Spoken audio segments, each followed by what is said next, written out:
اصحاب رسول پر اعتراضات کا اور ان کی شخصیات کو مجروح کرنے کا، تو اسے ہمارے ملک کی دو بڑی شخصیتیں جن کا نام تھا پوری دنیا کے اندر،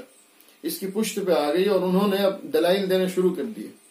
تو ظاہر ہے کہ کوئی فتنہ جب تک چھوٹوں کے اندر ہو وہ بڑا فتنہ نہیں بنتا، لیکن جب اس کی پشت پہ کسی بڑے کا ہاتھ آ جائے تو وہ بڑا فتنہ بن جاتا ہے، جن کے اندر ایک شخصیت تو مولانا ابوالعلا مودودی کی ہے اور دوسری شخصیت اب آج کے زمانے میں سلمان حسینی صاحب کی ہے۔ اچھا مفتی صاحب، حضرت مولانا سلمان حسینی صاحب بار بار رجوع کرتے ہیں، ان کے رجوع کرنے کے بعد بھی جو ان کے مخالفین ہیں بار بار ان پر کیچڑ اچھالتے ہیں، تو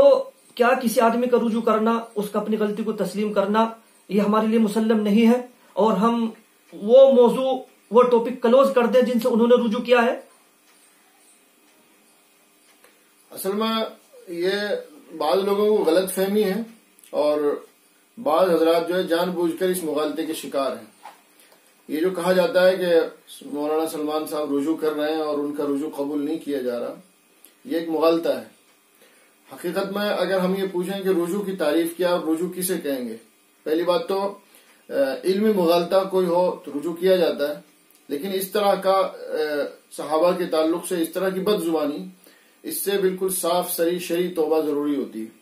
اور توبہ کے لیے علماء نے جو اصول بتائے ہیں، ان اصولوں میں ایک اصول بھی مولانا سلمان صاحب کا جو رجوع جسے کہہ رہے ہیں، یہ جو بیانیہ ہے، جو تحریر ہے، اس کے اوپر فٹ نہیں ہوتا۔ مثلا توبہ کوئی بندہ اگر اپنے گناہ سے کرتا ہے تو اس کے لیے پہلے نمبر کی شرط تو یہ ہوتی ہے کہ ندامت ہو۔ آج تک کوئی دکھا ہی نہیں سکتا کہ سلمان ندوی صاحب نے صحابہ کے تعلق سے جتنی باتیں کہی ہیں ان میں کسی ایک کے بارے میں بھی انہوں نے کہا کہ مجھے اس پہ شرمندگی ہے، مجھے نہیں کہنا چاہیے تھا۔ دوسری شرط یہ ہوتی ہے کہ جس گناہ سے بندہ توبہ کر رہا ہے اسے چھوڑ دے، چھوڑنے کے بعد پھر توبہ کرے۔ مولانا سلمان صاحب جو ہے کہہ رہے ہیں کہ میں نے بند کر دیا اور اس کے بعد اجمیر کے اندر ان کے جو مجاورین ہیں ان کے درمیان میں کھڑے ہو کے وہی باتیں دہرا رہے ہیں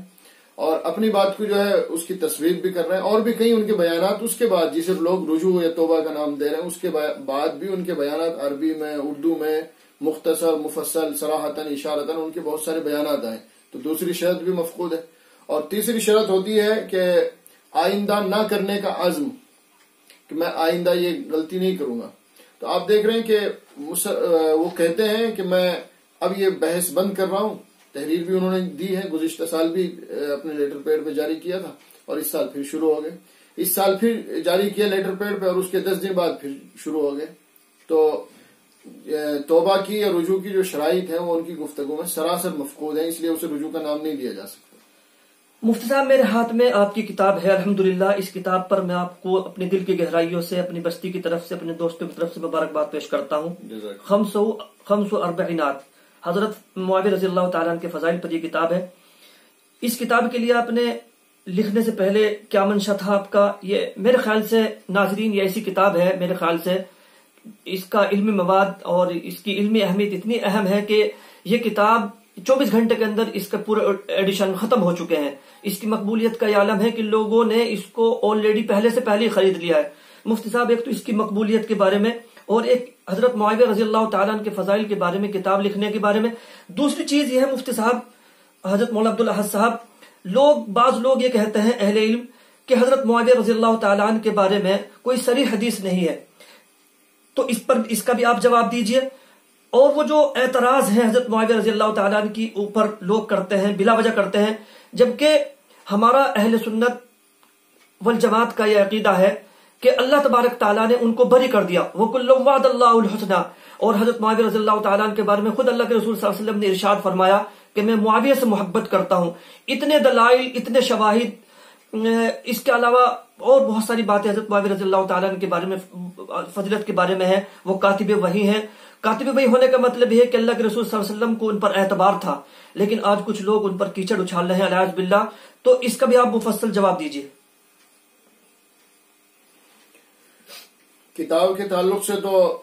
جو کتاب ہے جن حضرات کے پاس پہنچے گی ان کے علم میں یہ بات آ جائے گی۔ اس کے پیش لفظ میں اور مقدمہ وغیرہ کے اندر وضاحت کی گئی ہے کہ اولاً ایک مضمون لکھنے کی کوشش کی گئی تھی، اور یہ جو مغالطہ دیا جاتا ہے کہ کوئی صحیح حدیث نہیں ہے،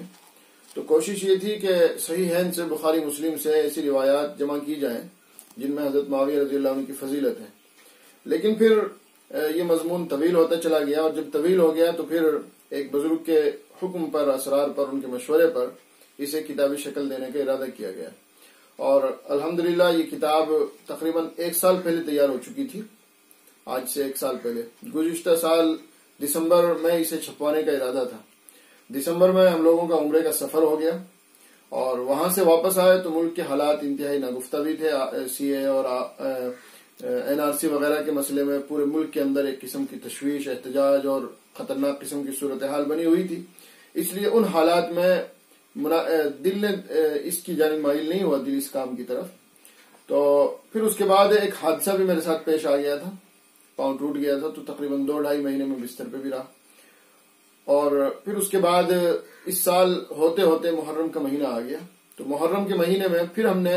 مدح صحابہ کا جو عنوان تھا اس پہ کام کیا، الحمدللہ مثبت اور منفی دونوں طرح کے کام کیے، اور الحمدللہ بڑا عمدہ کام ہوا۔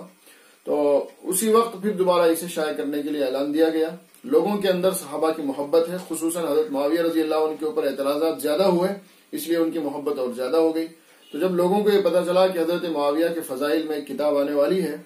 تو الحمدللہ لوگوں کے اندر ایک خاص قسم کا جوش جذبہ تھا اس کتاب کو حاصل کرنے کے لیے۔ اور جیسے آپ نے فرمایا کہ کتاب منظر عام پر آنے کے 24 گھنٹے کے بعد ہی،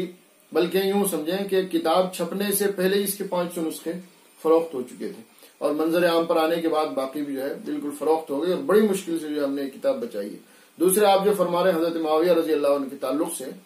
تو آپ نے خود فرما دیا، اللہ کے قرآن نے جواب دے دیا ہے، کل وعد اللہ الحسنہ۔ صحابہ کے مراتب مختلف ہیں، ان میں کوئی اعلیٰ مرتبے کا ہے، کوئی اوسط ہے، کوئی نیچے کا ادنا مرتبے کا ہے، لیکن جس مرتبے کا بھی ہو سب کے لیے اللہ نے حسنہ کا وعدہ کیا ہے، اور جس کے لیے اللہ نے حسنہ کا وعدہ کیا ہے تو صاف ہے کہ اللہ اس سے راضی ہیں، اور اللہ نے اس کی مغفرت فرما دی۔ تو جس کے لیے قرآن کی نص قطعی، جس کے بارے میں ذرہ برابر شک شبہ نہیں ہے، گواہی دے رہی ہے کہ اس کے لیے حسنہ کا وعدہ ہے، جنت کا وعدہ ہے، اللہ کی رضا کا وعدہ، مغفرت کا وعدہ، پھر اس کے بعد اس کے تاریخی کتابوں سے کتنے بھی جرائم اور کتنی بھی ایسی باتیں تلاش کر لیں آپ کی جس سے ان کی شخصیت مجروح ہوتی ہو، تو قرآن کی نص قطعی کے مقابلے 1,00,000 تاریخی روایتیں بھی کوئی حیثیت نہیں رکھتی۔ تو حضرت معاویہ رضی اللہ عنہ کی فضیلت قرآن سے مسلم ہے، اور قرآن کے بعد پھر صحیح حدیثوں سے بھی مسلم ہے۔ جو لوگ یہ اعتراض کرتے ہیں کہ کوئی صحیح حدیث نہیں ہے، ان کے جواب کے لیے فضائل معاویہ الحمدللہ لکھی گئی ہے، اور اس کے اندر کافی شافی جواب ہے۔ اچھا مفتی صاحب یہ بتائیے کہ ہماری نوجوان نسل حضرات صحابہ کے مناقب کو، حضرات صحابہ کے مرتبے کو تاریخ سے جانچنا اور پرکھنا چاہتی ہے، تو اتنی بڑی جماعت کو جس کے بارے میں اللہ تبارک تعالیٰ نے خود ارشاد فرما دیا کہ میں ان سے راضی ہوں، مجھ سے راضی ہیں، وہ کل وعد اللہ الحسنہ، تو کیا حضرات صحابہ کا مقام اور مرتبہ تاریخ سے جانچا اور پرکھا جا سکتا ہے؟ دیکھیے اس سلسلے میں عرض یہ ہے کہ صحابہ کرام تاریخی شخصیات نے، قرآنی شخصیات ہیں، اور جن علماء نے، محدثین نے تاریخ لکھی ہے، مورخین نے، تو اس اصول کو وہ بھی مانتے ہیں۔ چونکہ تاریخ کے اندر اور تفسیر وغیرہ کی کتابوں کے اندر مورخین اصولی بحث نہیں کرتے ہیں، بلکہ ان کا مقصد استیعاب ہوتا ہے۔ جتنی بھی روایات اس قسم کی ہیں، وہ چاہے ضعیف سند سے ہوں، موضوع سند سے ہوں، ساری روایات کو جمع کر دیتے ہیں، اور پھر علماء کرام بعد میں جب مطالعہ کرتے ہیں تو سندیں دیکھ کر وہ ان میں سے جو روایت معتمد ہوتی ہے اسے لے لیتے ہیں، اور جو مردود ہوتی ہے اسے رد کر دیتے ہیں۔ تو جن حضرات نے مثلا طبری ہیں، ابن کثیر ہیں، ابن اسیر ہیں، جن حضرات نے تاریخ لکھی ہے اور تاریخ میں وہ باتیں ان کی ہیں جو صحابیت کی شان کو مجروح کرتی ہیں، ان کا خود یہ اصول ہے۔ انہوں نے جب اصول اسماء الرجال کی کتابیں لکھی اور صحابہ کا تذکرہ کیا تو ان میں کسی نے بھی کسی صحابی کے اوپر جرح نہیں کی۔ ابن حجر نے تاریخ کی کتابیں لکھی، علامہ ذہبی تو عالم اسلام کے مشہور مورخ ہیں، تاریخ کی بے شمار کتابیں انہوں نے لکھی اور ساری روایات انہوں نے جمع کی۔ اس کے باوجود بھی جب صحابی کا نمبر آتا ہے اسماء الرجال کی کتابوں میں انہی کی، تو وہ صحابیت کے تعلق سے بالکل خاموش ہو جاتے ہیں۔ یعنی آپ جرح تو چھوڑیں ان کے اوپر، کسی محدث کی یا کسی مورخ کی یہ بھی مجال نہیں ہے کہ وہ صحابہ کی تعدیل بھی کر دے، انہیں ثقہ بھی کہہ دے۔ کیوں؟ اس لیے کہ ان کی تعدیل قرآن سے ثابت ہے۔ جس کی تعدیل قرآن سے ثابت ہو تو اس کی تعدیل کوئی محدث کرے یہ اس کی توہین ہے۔ تو محدثین نے جن راویوں کے اوپر کلام کیا ہے یہ تو ان کے اوپر کلام کیا ہے جن کے ثقہ یا جن کے غیر ثقہ ہونے میں شک تھا، اور جن کا ثقہ ہونا نص قطعی سے ثابت ہے ان کے اوپر بحث کرنا یہ خود جہالت بہت بڑی حماقت ہے۔ مفتی صاحب موجودہ زمانے کے اندر سوشل میڈیا پر کوئی تحریک ایسی چلی جائے آپ نے ایک تحریک بنائی ہے آل انڈیا تحریک تحفظ سنت و مداح صحابہ، اس کا مختصر طور پر بتائیے کیا منشا ہے، کیا نئی نسل کے اندر حضرات صحابہ کی محبت پیدا کرنا ہے، اس کا طریقہ کار کیا ہوگا اور آپ کا منشا کام کرنے کا کیسے ہوگا، اس تحریک کو آپ کیسے آگے بڑھائیں گے؟ اصل میں حضرات صحابہ کرام رضی اللہ عنہ اجمعین کی جو مداح اور تعریف و توصیف کا مسئلہ ہے، یہ نہ تو وقتی ہے اور نہ ہی رد عمل کے نتیجے میں ہونا چاہیے کہ کسی نے، چاہے وہ سلمان ندوی صاحب ہوں یا کوئی اور ہوں، کہ انہوں نے صحابہ پہ اعتراض کیا اس لیے ہم صحابہ کی تعریف کریں، اس لیے نہیں، بلکہ صحابہ کی تعریف، توصیف، ان کی مداح اور ان کی سیرت بیان کرنا یہ ہمارا مستقل مشن ہونا چاہیے، کیونکہ صحابہ وہ جماعت ہیں کہ ان کے اوپر قرآن کا بھی مدار ہے، احادیث کا بھی مدار ہے، وہ ہمارے راوی ہیں۔ اگر وہ مجروح ہو جائیں یا غیر معتمد ٹھہر جائیں تو ہمارا جو قرآن چونکہ انہی کے واسطے سے پہنچا ہے، تو جب پہنچانے والے غیر معتبر تو جو چیز پہنچائی اس کا اعتماد کیسے کیا جائے گا؟ تو اس لیے صحابہ کرام رضی اللہ عنہ اجمعین کی جو شخصیت ہے وہ مستقل تذکرہ کرنے کی شخصیات ہیں، اور اسی لیے ہمارا جو مشن ہے وہ کسی کے رد عمل کے طور پر نہیں ہے کہ انہوں نے ایسا کہا اس لیے ہم ایسا کر رہے ہیں، بلکہ ہمارا جو مشن ہے اس تحریک کے زیر نگرانی، وہ مشن یہ ہے کہ ہم صحابہ کرام رضی اللہ عنہ اجمعین کا چرچا کریں اور پورے سال کریں، اور مختلف مناسبتوں سے خلفائے راشدین کا بھی کریں، اہل بیت کا بھی کریں، ازواج مطہرات کا بھی کریں، اور دیگر صحابہ کا، مظلوم صحابہ کا، سب کا تذکرہ کریں، جن کے اوپر اعتراضات ہوئے ان سب اعتراضات کے جواب دیں۔ اور یہ تحریک جو ہے اس کا مقصد صرف مدح صحابہ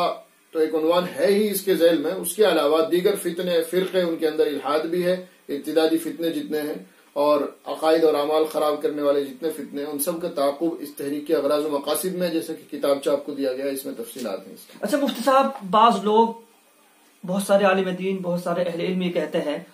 کہ آج کل دفاعی صورتحال